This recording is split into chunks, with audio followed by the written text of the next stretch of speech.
because there was in how people were deciding. So the judges, they started bringing back the customs and the way decisions were taken, और वो जो Kings court था वहां पे लेके आए, and then they started to come up with a common law that would be applicable throughout the country. उसको आप कॉमन लॉ कहते हैं, ठीक है। तो कॉमन लॉ बहुत ज्यादा यूज होता है अभी भी इंग्लैंड में, ठीक है। आपके जब डिसीजन मेकिंग की जा रही होती है, कॉमन लॉ अभी भी बहुत ज्यादा यूज होता है, except when a statute is applicable, क्योंकि जो आर्ट एक्ट्स ऑफ पार्लियामेंट होती हैं वो they take precedence over over your common law, ठीक है। और ये क्यों प्रेसिडेंस इनको हासिल होता है over common law? Because UK में the parliament is called sovereign. You have any idea what that means? Sovereign? Sovereign. No. तो जब हम कहते हैं पार्लियामेंट इज सॉवरेन, इसका क्या मतलब है? No I'm idea. not really. No, sovereign, I've heard of not no.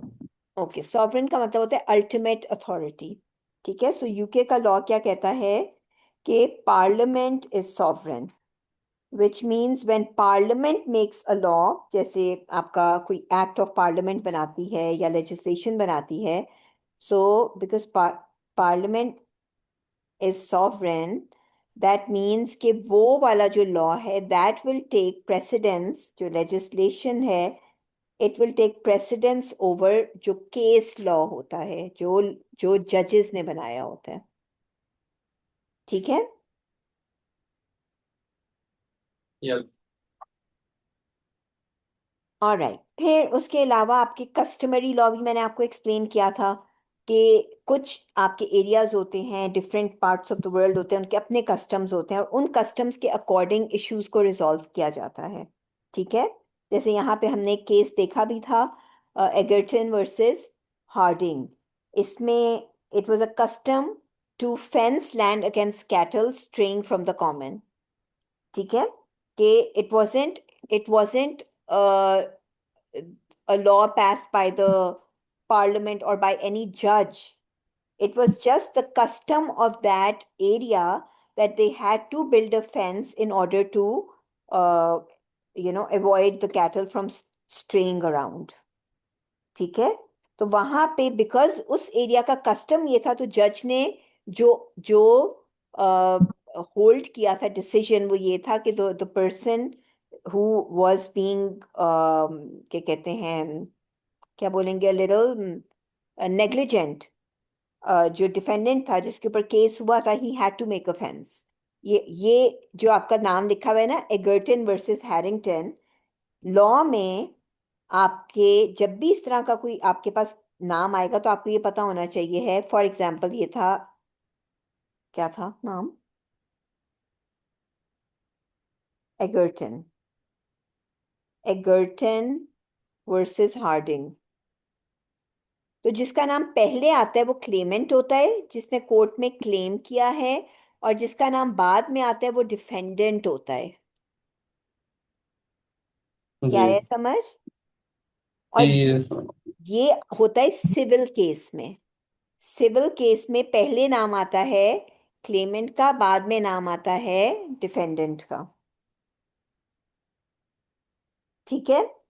जो क्रिमिनल केस होता है, क्रिमिनल केस, उसमें पहले नाम आता है स्टेट का। It's always state versus defendant. तो यूके में पहले आपका होता था, नाम आता था स्टेट, क्वीन, क्वीन के नाम से होता था, तो it use to be Regina. Queen को कहते हैं ना लैटिन में रेजीना, वर्सेस फॉर एग्जांपल अगर साहिल के ऊपर केस हुआ है, रेजीना वर्सेस साहिल, ठीक है। अब डिफरेंट होगा क्योंकि अब आपका किंग हो गया है, तो किंग को कहते हैं लैटिन में, किंग को क्या कहते हैं लैटिन में? Um, can search it. मुझे पता था, मुझे भूल गए।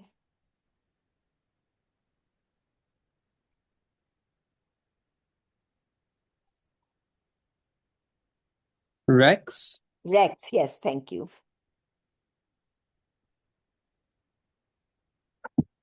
जी।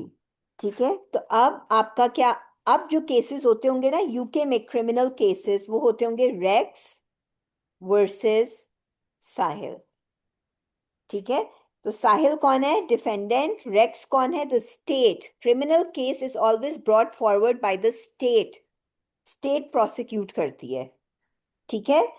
सिविल केसेस जो होते हैं वो कौन करता है? Clement versus defendant. क्लेमेंट जिसको किसी से प्रॉब्लम है, जैसे अगर फॉर एग्जांपल मेरा और आपका कोई बिजनेस में डिस्प्यूट हो जाता है, कोई कॉन्ट्रैक्ट, आप किसी कॉन्ट्रैक्ट को वो कर देते हो, क्या बोलते हैं हम, एक मिनट, टर्म सोचने दो। ब्रीच, ब्रीच ऑफ कॉन्ट्रैक्ट कर देते हो। ठीक है, तो मैं आप पे केस करूंगी, मैं आप पे केस करूंगी, तो रानिया वर्सेस साहिल होगा।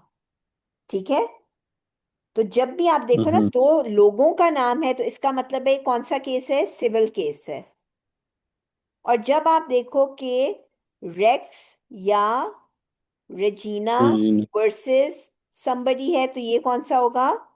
Criminal case. केस।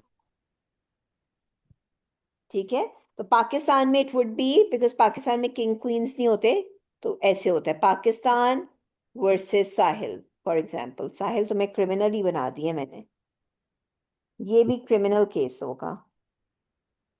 ठीक है।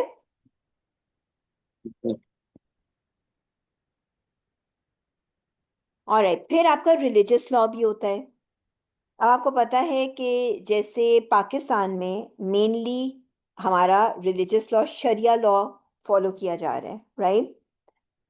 लेकिन अगर कोई ऐसा कंट्री है जैसे यूके है जहाँ पे बहुत मल्टीकल्चरल लोग रहते हैं, तो फिर कई दफ़ा उनका जो पर्टिकुलर रिलीजियस लॉ है वो भी फॉलो किया जा रहा होता है। जैसे अगर एक क्रिश्चियन फैमिली है, तो उनका, अगर आपने क्रिश्चियन फैमिली एक का कोई आपस में डिस्प्यूट है, तो हो सकता है कि आप वहाँ पे you will take into account their religious laws when taking the decision. या अगर वहां पे कोई मुस्लिम फैमिली है यूके में, और उनके बीच में कोई डिस्प्यूट हो जाता है, तो फिर आप मुस्लिम रिलीजियस लॉ जो शरिया लॉ है, you will take into account that law, sharia law, when taking their decisions. ठीक है, तो कई दफा आपके और शरिया कोर्ट्स भी होते हैं, आपको पता होगा। मुस्लिम्स के लिए अपने मुल्क में, in any Muslim country you have sharia courts as well. So if you do not want to go to the regular court, you can go to a Sharia court if you want your decision to be taken on the religious values. ठीक है। और फिर आपके mixed legal systems भी होते हैं। Mixed legal का मतलब होता है कि सिविल कोड भी है, like there is written down law of that country as well. ठीक है, कॉमन लॉ भी ऑब्जर्व किया जा रहा है, स्टैट्यूट लॉ भी है, नया लॉ भी प्रोड्यूस किया जा रहा है, रिलीजियस लॉ भी है। पाकिस्तान में भी काफ़ी कॉम्बिनेशन चलता है, मिक्स लीगल सिस्टम है। हमारा शरिया लॉ भी होता है, रिलीजियस स्टैट्यूट लॉ भी होता है, हमारा सिविल कोड भी है। ठीक है, और कॉमन लॉ हमारा आता है काफ़ी ज़्यादा यूके के लॉ से, ब्रिटेन के लॉ से, क्योंकि पाकिस्तान का जो इनिशियल लीगल सिस्टम सेटअप कौन करके गए थे? गोरे सेटअप करके गए थे। ठीक है, तो जैसे यहाँ पे उन्होंने साइप्रस की एग्जांपल दी है, साउथ अफ्रीका की। They have a mix of common law and civil codes. अच्छा, साउथ अफ्रीका में भी इट वाज अ वो थी ना, ब्रिटेन की, क्या बोलते हैं, कॉलोनी थी, ब्रिटेन की कॉलोनी थी ना। तो इसलिए यहाँ भी आपका कॉमन लॉ भी है, सिविल कोड भी है, फिर they also have private law, फिर इनका पब्लिक लॉ भी है। ठीक है, सो डिफरेंट लॉज हैं इनके, जिससे मिलके इनका सिस्टम बना हुआ है, तो उससे आप क्या कहेंगे? मिक्स लीगल सिस्टम कहेंगे।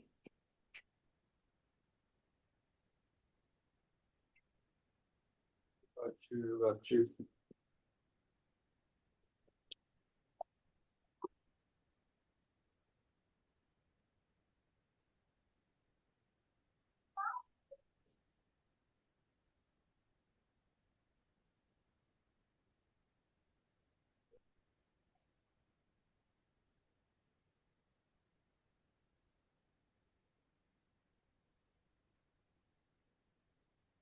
Hello?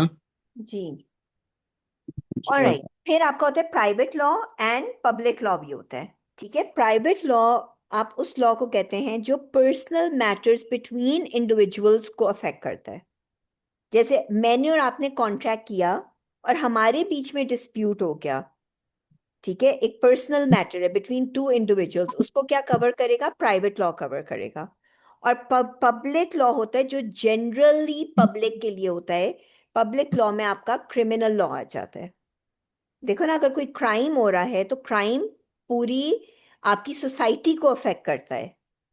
अगर एक बंदा दूसरे बंदे को मर्डर कर देता है तो the whole society gets affected, because society में आपके बहुत ज्यादा अनरेस्ट क्रिएट हो जाएगा। क्या बोलते हैं कि पीपल विल स्टार्ट फियरिंग अगर आपके बहुत ज्यादा क्राइम रेट है। ठीक है, तो जो चीज आपकी पब्लिक को अफेक्ट करती है, सोसाइटी को अफेक्ट करती है, वो आपके पब्लिक लॉ में आता है। और जो दो इंडिविजुअल्स के बीच में डिस्प्यूट अराइज करते हैं वो आपका प्राइवेट लॉ में आता है। ठीक है, तो यहाँ पे भी जैसे Uh, लिखा हुआ है, mixed legal systems are originally colonies of the European countries such as France and Spain, but then were taken over by Britain, which imposed its common law system on top of the code. ठीक है, जो आपकी different countries की, France Spain वगैरह की colonies थी, जब उनको ब्रिटेन ने टेक ओवर कर लिया तो ब्रिटेन ने अपना कॉमन लॉ भी उस पर इम्पोज कर दिया था। तो वो फिर एक मिक्स्ड लीगल सिस्टम बन गया। फिर यहाँ पे एग्जाम्पल दिए, माल्टा's laws were initially based on Roman law, but they developed into French Napoleonic code with influences from Italian civil law and English common law।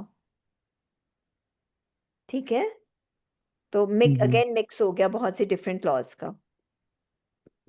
फिर आपका एडवर्सेरियल एंड इनक्विसिटोरियल सिस्टम्स क्या होते हैं? इनक्विसिटोरियल एडवर्सेरियल सिस्टम्स होते हैं जहां पे जब कोई कोर्ट में केस जाता है, जो दो पार्टीज होती हैं वो उनको एडवोकेट्स दोनों पार्टीज को रिप्रेजेंट कर रहे होते हैं।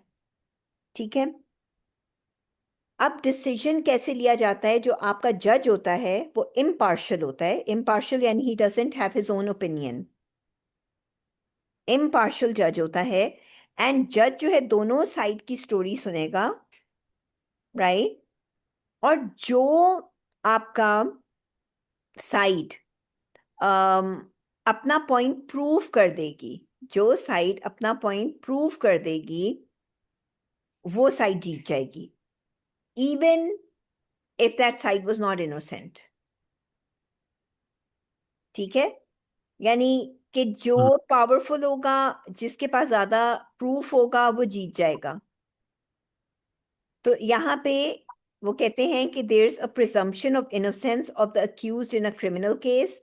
The accused has the right to remain silent and obtain a lawyer. आपने अक्सर इंग्लिश मूवीज में सुना होगा, जब पुलिस पकड़ती है किसी क्रिमिनल को तो उसे कहती है you have the right to remain silent, anything you say will be used against you, you have the right to obtain a lawyer.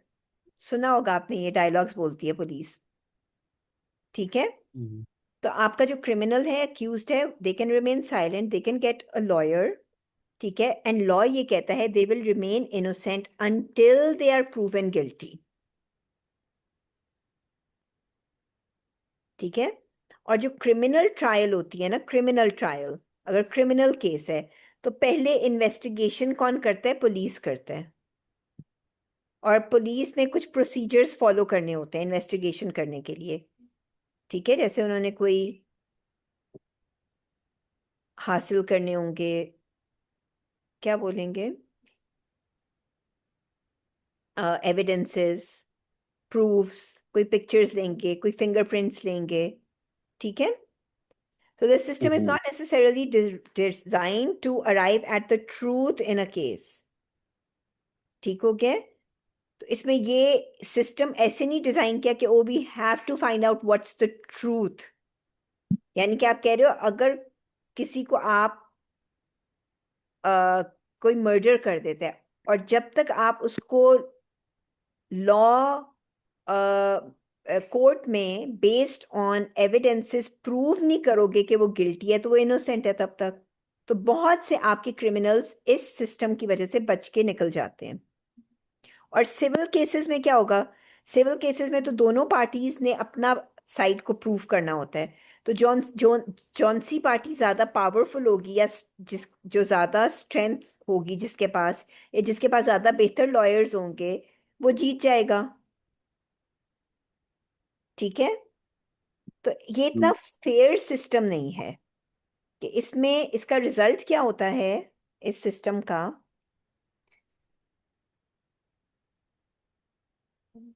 इसका रिजल्ट क्या होता है कि there is a procedural issue which leads to the freedom of an accused against whom there is a strong evidence of guilt. ठीक है। तो कई दफा क्या होता है कि जो आपके अक्यूज्ड होते हैं वो बच निकल जाते हैं। क्यों? क्योंकि उनके ऊपर आप वो एविडेंस इतना स्ट्रांग नहीं होता है जिससे आप उनको प्रूव कर सको कि ये गिल्टी है। And an innocent defendant is handicapped by an unskilled lawyer or unable to afford a lawyer to defend them. तो इस सिस्टम में क्या या हो रहा है? अगर कहीं आप for example you have money Sahil, आप अच्छा लॉयर कर लोगे, आप बच जाओगे। और अगर आप गरीब हो और आप अच्छा लॉयर नहीं कर सकते तो आप फिर पकड़े जाओगे। तो does that seem like a fair system? नाम इट्स नॉट।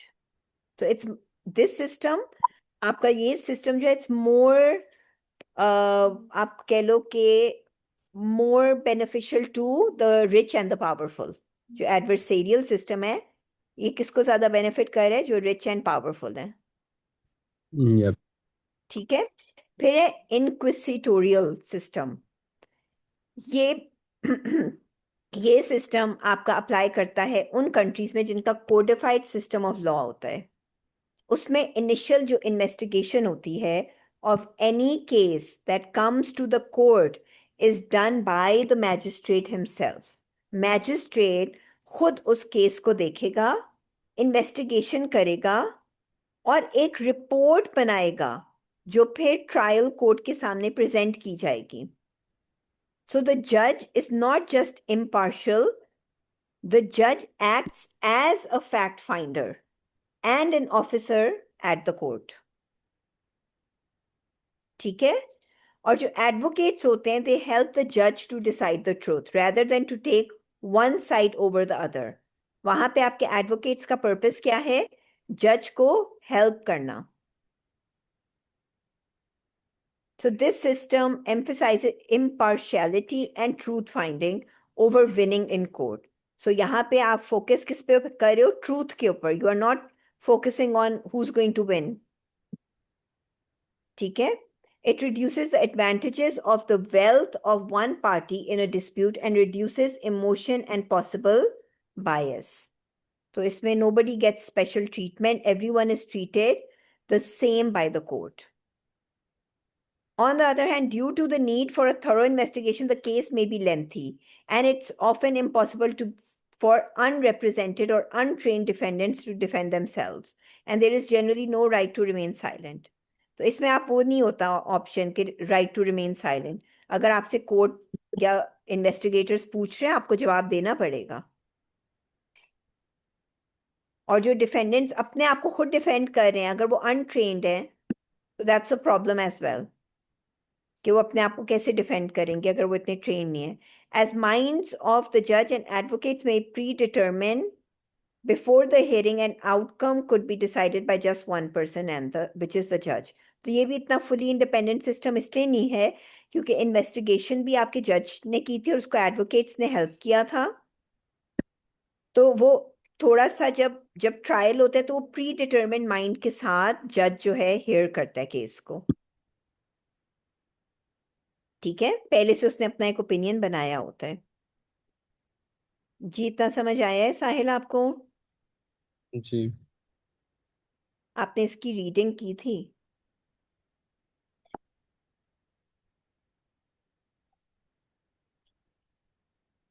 जी साहिल आपने ना ये रोज के रोज रीडिंग जरूर करनी है, वरना it's gonna get a little too much for you. ठीक है। इंशाल्लाह इसको ना चैप्टर को कल हम वाइंड अप कर लेंगे। जी ये ठीक है। हमारा चैप्टर नंबर 1 है। होपफुली एक मिनट, नहीं कल नहीं परसों होगा, 2 दिन लगेंगे अभी इसको।